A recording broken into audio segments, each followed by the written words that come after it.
Hello and welcome to Dallas and Susie's Big Space Show and Tell. I'm Dallas Campbell. And I'm Suzie Imber. And today we are asking the big question, why is space so interesting? And why is space such a good thing to talk about in the classroom? Now, I remember when I was at school, the interesting things were space, dinosaurs, and ancient Egypt. Everyone gets excited about those. We're not going to talk about dinosaurs and ancient Egypt today, unless maybe we will. Maybe we'll talk about space dinosaurs.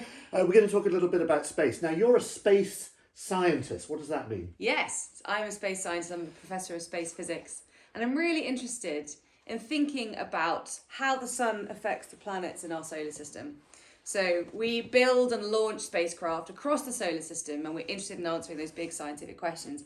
And one of the big ones for me is, how does the sun affect the Earth? Okay, and you also, I know, are involved in planetary exploration, so sending out spacecraft robots to other planets to find out a little bit what's going on. Yeah, that's entirely true. The more observant amongst you will notice that Susie's also wearing a spacesuit. And you've got a little bit of a connection with the world of the astronaut as well. Yeah, I did a BBC series called Astronauts Do You Have What It Takes a few years ago, thinking about the kind of skills that you might need if you want to be an astronaut one day. Did you have what it takes? That's find out later. We'll find out later. We're going to talk a little bit about the spacesuit in a moment, actually, because it's very interesting. You may notice the word Armstrong on the front of it. This is a replica of Neil Armstrong's spacesuit that he used to walk on the moon. And it's a really beautiful object, and we'll talk about why it's useful in the classroom. So tell us, why do you own a spacesuit? It's a really good question. Like I say, I'm really interested in space, and so my job in life is to talk about space. So I do a podcast for the European Space Agency, not even the European Space Agency, the UK Space Agency, and I make television programs about science and about space. I also write books. This is not a plug for my book, by the way, but I just wanted to show you. So this was my last book, An Illustrated Guide to Leaving the Planet. And for me, the interesting thing about space is the cultural aspects, the stories that go alongside space, the history of space and our association with it. And so this book that I've done here is filled with all kinds of, what I think are interesting things. I think a lot more people should go out and buy it. Here's my plug. I've actually done a new one, which is here. And look, That's a beautiful picture on the front. This is going to be our front cover, we think. There we go. And actually, that spacesuit there was made by my friend Ryan, who made this spacesuit here. So anyway, more on that later. But in the classroom now, you, as well as being an astronaut trainee, as well as sending probes to other planets, you also work in a university. So education is important for you. Why? What do you think is important about education in space? I think space is great for all ages, actually. We're thinking about primary space. Actually, it encompasses lots of different areas of the curriculum. So you can think about life in space. You can think about forces, which is part of the curriculum. We can think about all sorts of things and relate them to space. And that makes it the kind of subject that you might use to kind of draw people into lots of different areas of science. Okay, well, why don't we start with forces first? Because, of course, when you think about space, you think about rockets. And actually, building rockets and understanding how rockets work, I think is really interesting. When I say this is our show and tell, we've brought a few objects to show you. So I thought we'd do a little bit of a rocket demo. Yeah. So what you may have done this one before. This is a very, very, very common one that everyone does. Actually, before we do this one, this is your kind of standard water bottle rocket. You put a little bit of water in here. You pump it up with a pump, and it expands. The water squeezes out the bottom, and up goes the rocket. But there's good physics in here. It's kind of Newtonian physics. For every action, there's an equal and opposite reaction. And so we're going to show you a few different examples of rockets today. This is the kind of thing that you might do in the classroom, not in the classroom. Messy classroom. Outside. Please do it outside in the playground. So it's quite quick. It goes quite high, actually, if you get it right. Normally, there's a line on here that tells you how much water to put in, and then you just connect to a bike pump and get everyone to stand well clear and pump it up. Your students can decorate their rockets, and we can have a look, and we can do more than just launch it. We can do little experiments, so we can say, well, okay, if I was to put this at an angle, what's the optimum angle for me to get the maximum distance, for example? So a bit of science in there, or we could fill it with more or less water and see what works best. You could have your own mini Cold War space race. Maybe. There you go. So we're not going to do this one inside because look, we're in Susie's sitting room and Welcome to my house. she hoovered specially, and made it really nice. Okay, but let's do one with this. So this is a little old film canister, the kind of thing you used to put photographic film in. They make great rockets. Now what we do is, oh sorry, Mr. Clanger, this is a little helpful Clanger who's helping us out here. What we do is we put a little bit of rocket fuel in here, otherwise known as water. How much do we put in? Let's talk a little bit about how this is going to work. Okay. So what we have here is a fizzy tablet. This is an Alka-Seltzer. You might find this in your bathroom cabinet. About half of one of these, and we're filling this at just under half. The idea is that we will crumble this and add it to the water, put the lid on quite quickly, give it a shake, and turn it upside down. And this Alka-Seltzer will fizz, giving off gas. The gas will build up inside this canister until it can't be contained anymore. The pressure is too great. So this will be upside down. And this top section should fly off. We're going to see if we can hit the ceiling. And you can talk about Isaac Newton. Isaac Newton, of course, told us that for every action, so an action one way, you get an equal and opposite reaction the other way, which is how rockets work. Yeah. You knew that. Okay, let's crumble in the dastardly rocket fuel. I can hear it fizzing already. So that's a good so you can sign. talk about the gas. You can get them to talk about what's happening. Fizz, fizz, fizz. Can you hear that? Okay, so click the lid on. So that's now nice and tight. Give it a shake. I turn it upside down. Put it in the bowl. Now that pressure is building up, and if we count down from 10, 9, 8, 7, 6, 5, 4, 3, 2, 1. In a few seconds, this is going to launch. Do you think we've got a leaky rocket? No, I think it's going to go. It just takes a little while. Do you think? Yeah. It's going to You go. have more confidence than me. I think we've got some dud Alka-Seltzer that's been left out and gone a bit moist. It sort of has, but let's see. Maybe if I poke it. No. Do we have any more? So, there we go. We've now made a hole in Susie's ceiling. That was quite... That did go some. That did go some. So they go incredibly high, but you have to... The fun about it is when you're doing it with kids is kind of working out how long it's going to take and et cetera, et cetera. So and you can do little experiments here too. So you could have more than half an Alka-Seltzer or less. So what's the optimum amount of fuel? You could fill it with more or less water. We did just under half because we know that the optimum is half an Alka-Seltzer and just under half filled with water. But you could experiment with that. So water and Alka-Seltzer makes good rocket fuel. You've probably noticed if you've ever watched, I don't know, the Apollo rocket launches, they don't use giant Alka-Seltzers to get to the moon. They use more potent rocket fuel. We've actually got some potent rocket fuel. We've been sitting here waiting for the FedEx man to deliver the rocket fuel, and we've got it here. And we're going to do this, not yet, but we'll do this at the end. This is a little bit later. Thank you. This is things you should not have in a classroom, basically. Highly flammable. This is 100% alcohol. And we're going to launch an alcohol rocket a little bit later. But before we do that, let's have a look at what else is on the table. Well, maybe my spacesuit actually is a good thing to think about. Yeah, okay, you mentioned science. So obviously you can do experiments with rockets and change the parameters as one would do in a science experiment. So in order to teach kids what is science, what is an experiment, rockets are a really good way of doing that. But space as well evokes ideas of exploration, and that in itself is very exciting. Kids love, well, not just kids, adults as well. We love to read, we love to imagine exploration. And actually the spacesuit is, I think, a really wonderful symbol of what we need to do as human beings if we want to explore beyond the Earth. We have to use our engineering minds. So maybe if you could take us a little bit through about what you've got on at the moment. Well, why don't we talk about the ports to start with, actually? So you can ask your kids, okay, well, what does a spacesuit have to do? You have to be able to breathe, for example. So breathing is very important. That's what these ports are here. So you'd wear a backpack, which makes your breathing air, and then you'd have like garden hoses that come around here and plug in. They're not garden hoses, that plug into your ports. So the blue ports, good air goes in, and then the red ports, of course, when we breathe, we have to expel the toxins, carbon dioxide, so that they come out of the red ports. I guess we should say that actually this is all about leaving the International Space Station or leaving your spaceship and going out. So this could be a spacewalk, or in this case, it's walking on the moon. I always think a spacesuit is essentially just a spacecraft of the smallest possible dimensions. So it has to provide all the things that a human body needs. And that's a really good question for kids. Like, what do we need? Well, we need air to breathe, but we also need things like temperature regulation. We need things like pressure, because this suit, if you're actually walking on the moon, it isn't all floppy like this. You actually have to fill it up with air. You have to take your own air pressure with you. So it's a really good way of talking about that.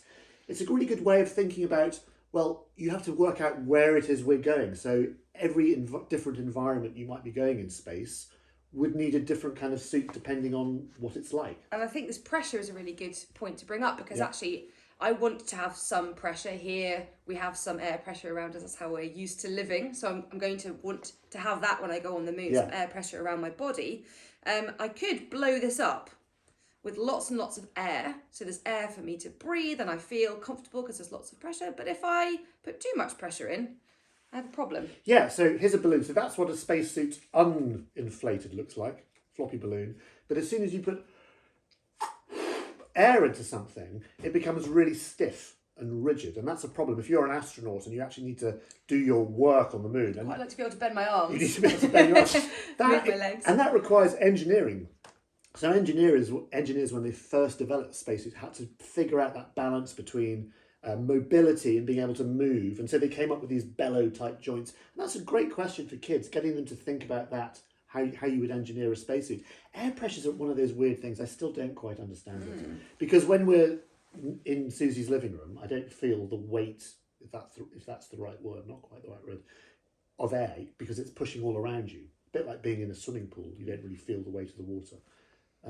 But in space, there's none of that. I think the other thing to talk about a little bit is the material, because this material has to be able to cope with whatever it might encounter. And indeed, you can see my spacesuit here looks a little bit grubby. Yeah. It looks grubby because this is a replica of one of the suits that went to the moon. And the moon is covered in dust, and that dust can get into the fabric. And actually, it's quite abrasive. And so it can damage the fabric. So we need fabric that is able to sort of withstand that. In fact, I think you've got some here. I do. I have in this little pot here some moon dust.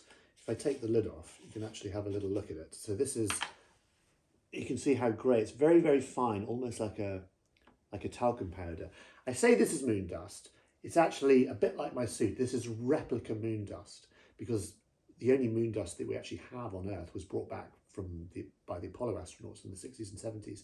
Now, they make this dust, and it's exactly the same as the dust on the moon. It's mechanically exactly the same, chemically exactly the same. And the reason they make this simulant is because as we're going back to the moon, we need to learn how to use it as a raw material. So why might we use moon dust? Well, if we think about living and working on the moon, this is another great question for students to think about.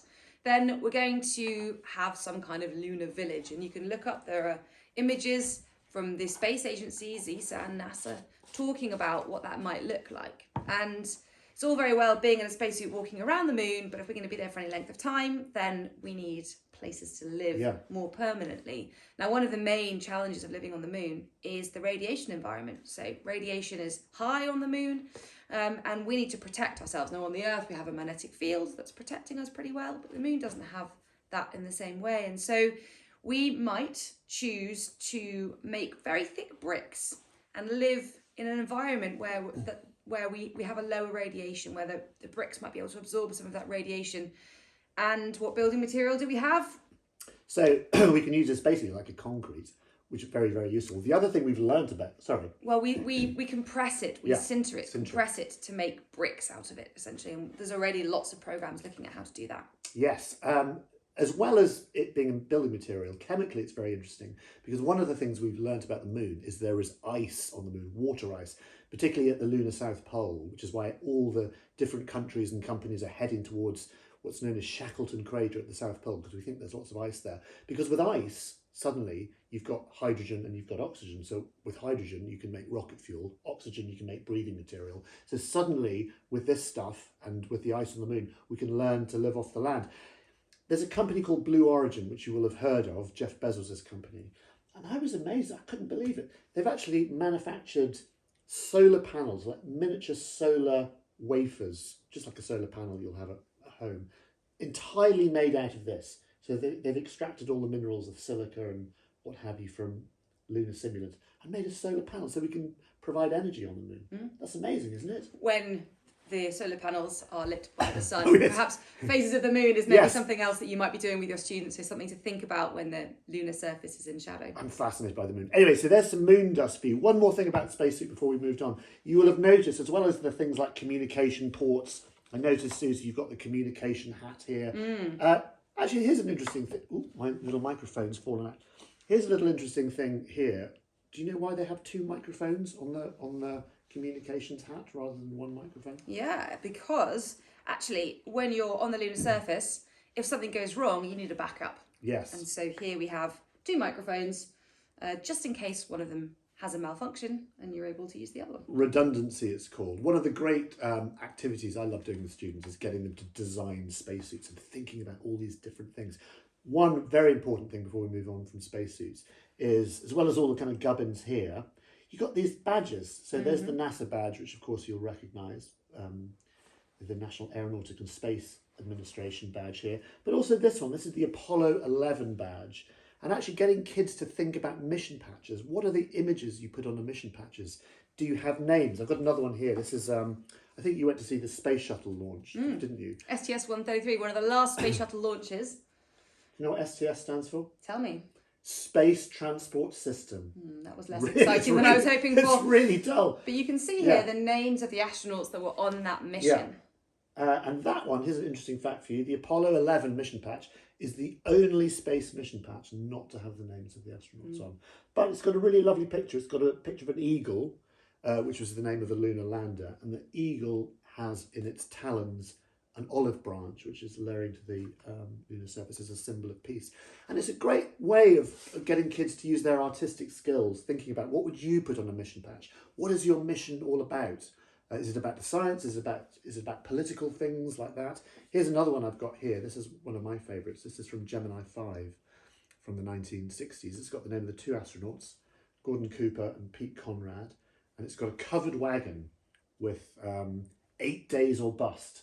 And I like it. It's funny, and I know exactly what it means with the covered wagon. Talk about 8 days. Well, that's how long they were in space for. But it's a chance to have, there's humour and fun very often in these mission patches. Little in-jokes, personal asides, that kind of thing, which I think are really important. So maybe your students could design a mission and then design a mission patch. Design a spacesuit, design a mission patch. What's not to love? Right, okay. Another thing, which I talk about in my book, which a lot more people should go out and buy. If you are leaving the planet, what are you going to eat? What are you going to take in your packed lunch? And this is a fun thing to talk about with kids. This is this is kind of branded astronaut food. This is the kind of thing you get in the gift shop of a museum. Free-dried, ready-to-eat strawberries.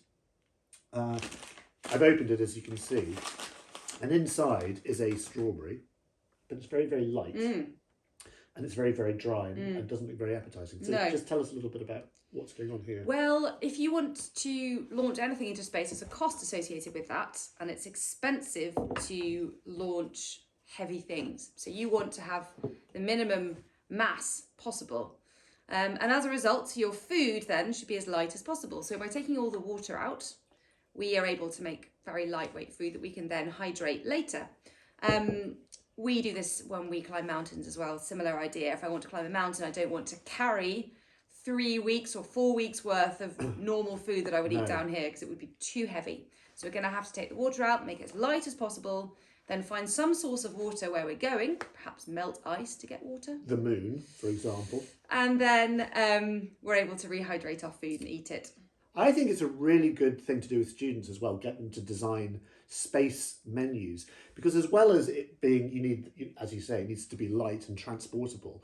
Food has another really important component, not just for keeping the body alive, but also the psychological thing of food. If you're going on a journey for weeks or months, food keeps you happy. Now, you know this as you do a lot of mountaineering. how important is a hot meal at the end of the day? Yeah, a tasty hot meal. I mean, when you go up to altitude, you lose your appetite, and your sense of taste changes as well. So, Yeah. and that's the same in space as well. You know, things change. Your appetite might change. Your sense of taste certainly does change, and so Yeah. people often want sort of spicier food or food with more flavour because they sort of lose that sense up there. And it's just comforting having a good meal. Really comforting. The very early days of sending people up into space in the 1950s and 1960s, they didn't really know. It was all very experimental. What do people eat in space? Can you eat in space? And so the food was very, very basic. It was that sort of what I call toothpaste food. You'd kind of squeeze out of a tube, or things like this, dehydrated strawberries, which aren't very nice. You could probably make these as well. There must be a way of making your own For sure. space Dehydrator. food. You have a dehydrator for doing things like this. Mm. But over the years, space food has evolved, and as we've stayed in space longer, that psychological component of space food has become increasingly important. And what I've brought here, this isn't real space food, this is just kind of fun space food. But this is the real stuff. This came from Tim Peake's mission. And you can see on the labels here, there's the European Space Agency logo. And you can see it's written, this one is lime curd, written in 2 languages, in English there and Russian underneath, because anything that goes to the International Space Station has to be in 2 languages. And there's also another, you won't be able to see this, but just here where it says produced by, has the name of the company that makes it. But also it's got the name Heston Blumenthal, who you may have heard of. Heston Blumenthal is a very, very important chef. And when Tim was doing his mission, they did a program about, well, what does Tim like to eat in space? How can we keep Tim happy in space? So he worked with Heston to design a menu, and this is his menu. So what have we got here? This is the thing that he wanted to eat when he first The most. arrived. Yes. So, you know, your first meal up on the International Space Station, you're going to be there for 6 months. What's that meal going to look like? This is a bacon sandwich. But it's not an ordinary bacon sandwich. No. It's in a very lightweight packaging. That's the first thing to say. This does not weigh very much. So very lightweight packaging. It's sealed for freshness. And although there is a bacon sandwich inside, one of the challenges associated with eating on the International Space Station is that you don't want crumbs floating everywhere, getting in the way, clogging up your equipment. No. So there's a special bacon sandwich that's been designed not to make too many crumbs, or not to make any crumbs, hopefully. Again, it's a bit like designing a rocket or designing a spacesuit. You need the engineering brain to figure out what might be the problems with eating in space and then coming up with solutions. It's a great way to get students to think about it. This is before we move on, I like this one, Operation Raleigh, it says on it. Tim, there was an expedition called Operation Raleigh, or there still is, I think. It's an ongoing thing that Tim was involved in. And so I'm not quite sure what's in Operation Raleigh. I can tell you that the sell-by date is 2016. So We're not going to open it and find out. We can. Also, this is, I don't know, I should probably give these back to Tim. You might get them back at some point. Anyway, so space food, very, very important to think about space food. While we're on the subject of astronauts, just very quickly, when you were doing your astronaut training, I'm wondering, are there things that teachers can take from that to work with their students? Are there astronaut games or challenges that they could do that you think would be good? Well, we did lots of challenges, some of which you could do in the classroom and many of which you can't. So you probably don't have access to a centrifuge. Like a centrifuge, you could just swing the students around in the classroom on a rope. But there are things that you could think about, things like memory training. You know, how are you able to remember? You could do that test where you have a tray with objects on and then you cover the tray and you have to write down all the objects that were on that tray. Or our test was remembering numbers. So if I give you a string of numbers, can you repeat them in reverse? I might try that. Just while I write some numbers down for your memory test, what is the most important thing about being an astronaut? Why do you think that's Well, there are skills you need. For example, they often pick scientists or doctors or engineers or pilots. And those people all have certain skills that are going to come in useful. But actually, one of the things that you need is mental resilience and getting on well with other people, really. So you're going to be stuck in a small space for a really long time with other people. And all the astronauts that I've met have all been just really delightful people who are very easygoing and able to get along with each other. And that's really important. I think it's a little bit being like a Swiss Army knife. You have to be sort of competent at lots of things. You don't have to be a genius at everything, but you have to be sort of competent at lots of different, have a wide skill set. Right, I'm going to put you through some of your horrific astronaut training sessions again. This is something that you can try.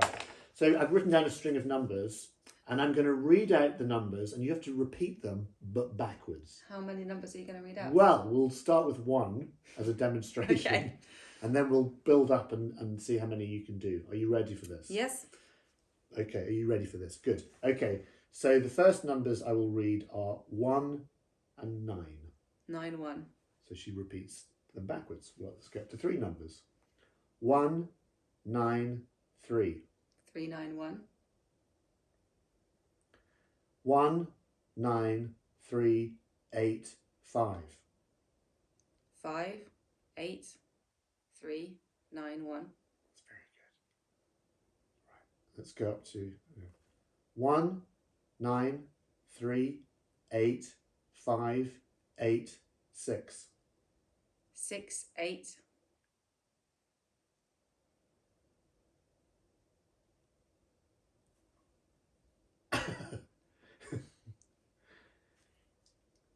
5. Yes. 8. Yes. 3. Yeah. 9. Yeah. 1. This is why she's a space physicist. Okay, let's see if you can go mega. Ready? Ready for mega. 1, 9, 3, 8, 5, 8, 6, 6, 1, 2. 2, 1, 6.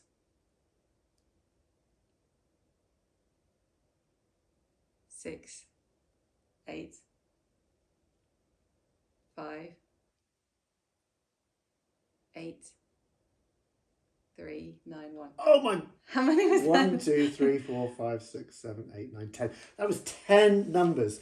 Okay, it's fun. Why is that important? Because I don't know, why do you need to remember numbers backwards? Well, your brain is working well, isn't it? You're able to have a good working memory, and that's important. But there were lots of other challenges that we did that were just testing lots of different aspects of our personalities. So, Sorry, I didn't mean to interrupt, but one of my favourite things that you did, which I think is really, really telling and really, really important, is that none of them had flown helicopters before, and they had a day in a helicopter, and they were given the controls, and they had to control the helicopter. Now, of course, some people may be better than others at just flying a helicopter for the very first time. But it wasn't really about how well can you control a helicopter, was it? No, because we only had 15 minutes to learn, and actually it's not possible to learn how to fly a helicopter in 15 minutes. This was all about setting us a challenge that was impossible and watching us fail and seeing how we responded to failure, which is a very difficult thing for humans to cope with. And so do you get angry and frustrated, or are you able to just keep going? How can I do this better? You know, be positive and try to improve. And that's what they were looking for, those people that just kept trying. Now, I asked you, did you have the right stuff? So they're all wondering, because it was part of a competition, how did you do? Yeah, I did win the competition. So there you go. That's great. There you go. Right, we're running out of time. I thought just for a little grand finale, because the FedEx man has delivered our rocket fuel. Now, this is an experiment, of course, and this is a good exercise in doing a risk assessment. Yeah, don't do this. Don't do this. Well, you can try to do it, but this obviously is quite dangerous. So we're gonna have a little bit of precaution here. So just talk us through what we've got. I'm going to move my space through that. Can you pass me my rocket? Yes, I shall pass you your rocket. So this is much closer to how rockets really work. So this is going to be our rocket. This is a bottle. It's really Lucasade bottle. I think you need anything with a small nozzle at the end. And the idea is we're going to put some highly flammable liquid in here. And then we're going to set fire to it. As the liquid burns, the exhaust gas will fly out of the bottom and send the rocket the other way. So hopefully we'll be able to show you this. Yeah. Because we don't want to put our fingers anywhere near some burning gas, this is going to be used. So this is just a piece of drain pipe with some tape over the end. It's just going to be used to steady our rocket so that our fingers aren't anywhere near the very hot exhaust gas that's coming out. So this is something you can try, but try it outside. So here Please be careful. Yeah, so here we've got some alcohol, and there's all kinds of instructions of how to do this. Yeah, you can probably see online. So I'm actually going to use a syringe because we really only need a few drops of this.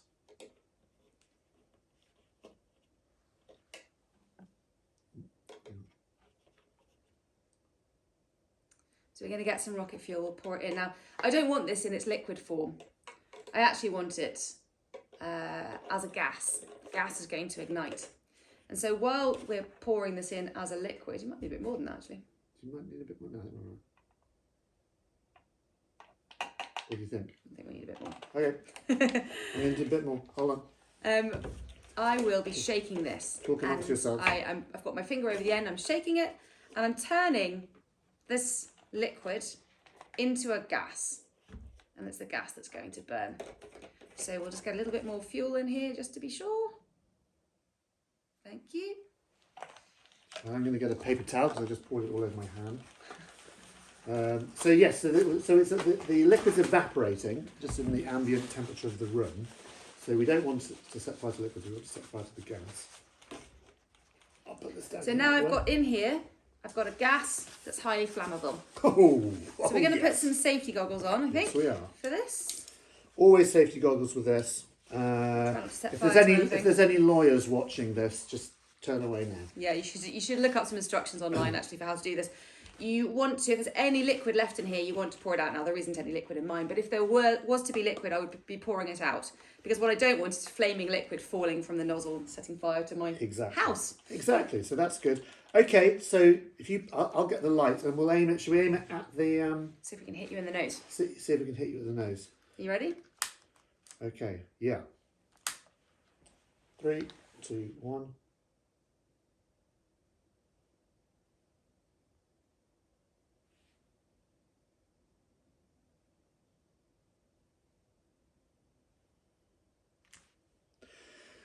Can we get FedEx on the line? Let's get another different rocket. Do you think it's the rocket? Yeah, let's get another one. Okay. We've got some spare rockets. We've got some spare rockets. Hold on. I think it's the, maybe it's the, here we go. Here's another one. Let's try this one. Let's see if we can get this to work. Can you just tilt it so I can get the thing in? There we go. Great. Okay, so excuse us for that one. That one didn't work for reasons unknown. Okay. Put that in there. There we go. Right, let's try that one. It's like Blue Peter, but with rockets. Just clean this up a bit. Right, shaking it to evaporate all the liquid, so we get a nice flammable gas. You didn't put very much in still. Do you think I need to put more in? Well, we'll find out. Okay. The time to have told me that was when I put the liquid in. Okay, let's have a go. Right, okay, goggles on. Bits of paper out the way.